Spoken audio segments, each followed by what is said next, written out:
Вот, пусть эта история останется. Улицу здесь делают, прокладывают.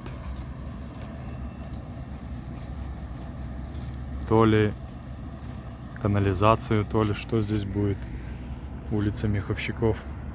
С той стороны у нас получается автовокзал, речной вокзал. А здесь уже сюда едем мы в сторону магистральной, Гафури, там получается улица Ирек и так далее.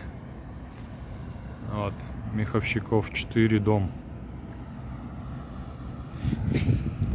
Такая вот тут, такой ремонт затеяли. На целое лето получается.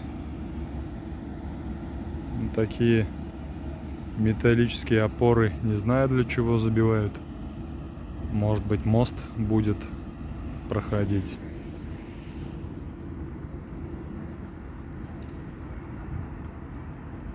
Ну и ладно, пусть делают.